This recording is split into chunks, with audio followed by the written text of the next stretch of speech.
السلام عليكم حبايبي الحلوين، عاملين ايه؟ يا رب تكونوا بخير. النهارده ان شاء الله هنقدم مع بعض كيكه تحفه اقتصاديه جدا بصوص الشوكولاته. زي ما انتم شايفين كده، حاجه جميله جدا جدا جدا. شايفين الجمال؟ هشه وخفيفه واقتصاديه كمان. اتمنى الوصفه تعجبكم، واتمنى ما تنسوناش في لايك للفيديو وشير للقناه. لو اول مره تشوفيني، انا حنان ودي قناتي اكلات نونا وحكاياتها.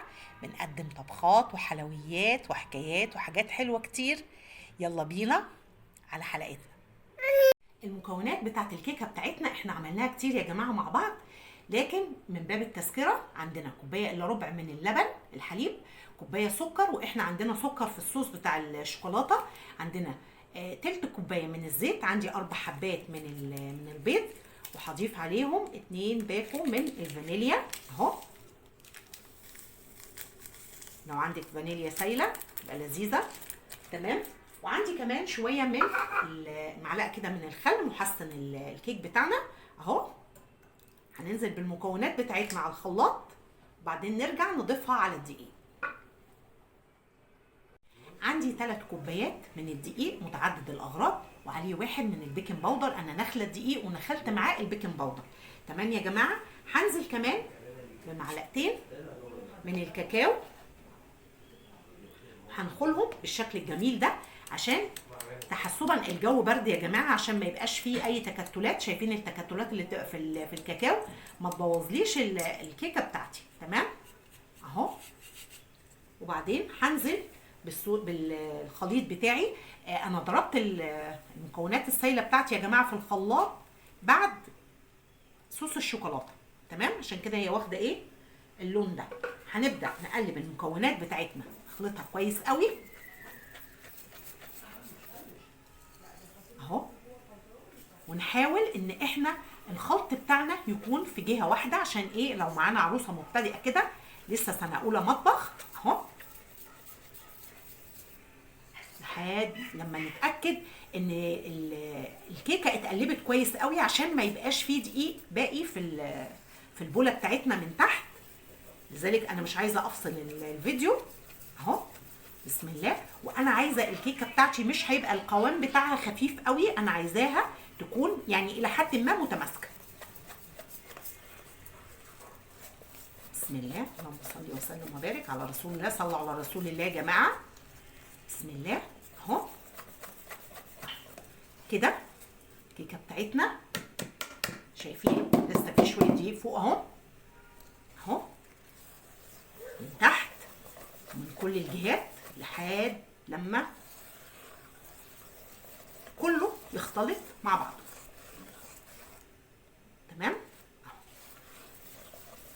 وبعدين هنزل بالمكونات بتاعتي الكيكه بتاعتي على القالب. وطبعا انا مولعه الفرن على درجه حراره 180. تمام يا جماعه. بسم الله. ادي القالب بتاعي. بسم الله. اللهم صل وسلم وبارك على رسول الله. شايفين الجمال؟ انا عايزه الكيكه يكون القوام بتاعها متماسك اهو، زي ما انت شايفه كده. بسم الله اهو. نسويها وندخلها الفرن. بعدين اول ما تطلع هنبدا نسقيها بصوص الشوكولاته الجامد بتاعنا. حاجه البيت يا جماعه احلى كتير جدا جدا جدا من اي حاجه بتشتريها من بره. كفايه ان انت عاملاها بايديكي الحلوين اهو. هنوزعها كويس قوي. بعدين هننزل بالقالب بتاعنا كده اهو. تمام. هدخلها الفرن بعدين نرجع تاني. بالنسبه لمكونات الصوص بتاع الشوكولاته اللي احنا هنعمله، هي دي المكونات بتاعتنا: كوبايه من الكاكاو الخام، كوبايه الا شويه صغيرين من السكر، وممكن لو حابه السكر زياده بتكملي المج للاخر. عندي الفنجان الصغير ده زيت، ويفضل يا جماعه ان الزيت يكون جوده الزيت تكون كويسه، يعني ما يكونش زيت مثلا له ريحه عشان ما يبوظش الصوص بتاعنا. وعندي كوبايه من الحليب. تمام. هنضرب كل المكونات الحلوه دي ضربا مبرحا كده في الخلاط لحد لما تنعم وتمتزج، وهوريكي القوام بتاعها بقى عامل ازاي. وده يا جماعه الصوص بتاعنا انا بس حابه اوريكم القوام بتاعه عامل ازاي. شايفين الجمال؟ حاجه كده تحفه جدا. ممكن لو حابه تخففيه شويه كمان ممكن تخففيه بشويه لبن. تمام. هنسيبه بقى لحد لما نعمل الكيكه بتاعتنا. شايفين الجمال اهو.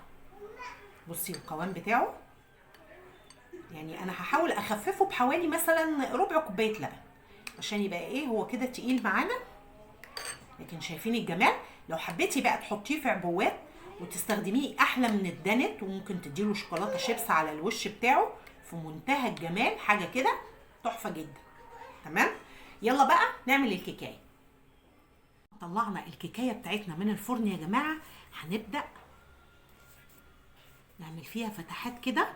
لو حابه بقى تزقيها، لو عندك اي فانتا، اي مشروب مياه غازيه، او تزقيها لبن. تمام. هيتخللها ويديها كده ايه، شويه طريان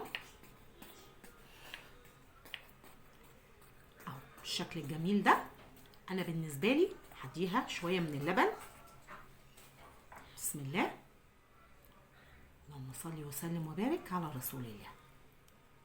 بس شويه كده، بعدين نقطعها، وبعدين نديها صوص الشوكولاته بتاعها. بعد ما سيبنا الكيكايه بتاعتنا تشرب شويه المشروب اللي احنا عملناه اللبن، هبدا انزل عليها بصوص الشوكولاته الجامد بتاعنا. شايفين يا جماعه الجمال؟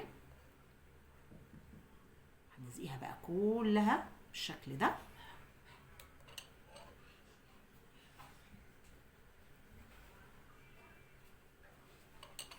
بسم الله، اللهم صل وسلم وبارك على رسول الله اهو.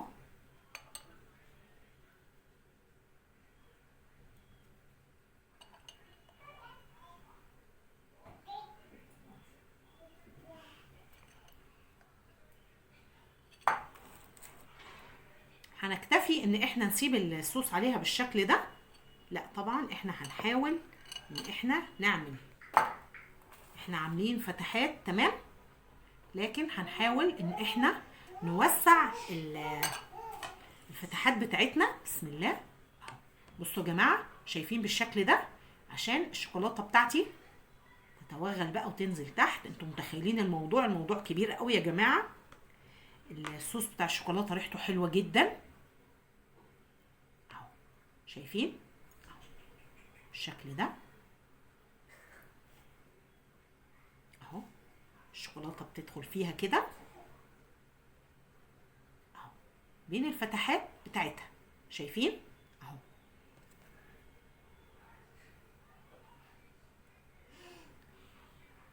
اهي عشان تبقى كده ايه، كلها غرقانه شوكولاته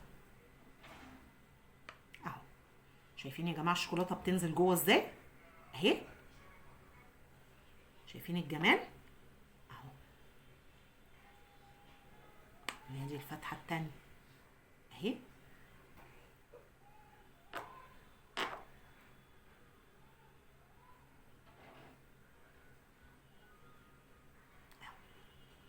كل الشوكولاته هتملاها بالشكل ده. هنسيبها بقى حوالي نص ساعه لحد لما تشرب كل الشوكولاته، وبعدين نقطعها ونشوف ايه النتيجه النهائيه بتاعتها عامله ازاي.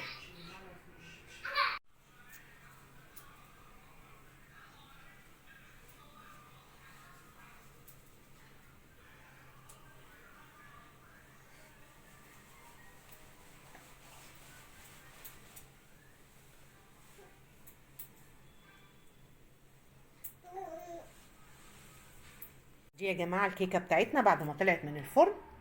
ريحتها تحفه وطعمها يجنن. شايفين الجمال؟ اتمنى الوصفه تعجبكم، واتمنى تاخدوا منها افكار وتنفذوها، واتمنى كمان ما تنسوناش في لايك للفيديو وشير للقناه. والسلام عليكم ورحمه الله وبركاته.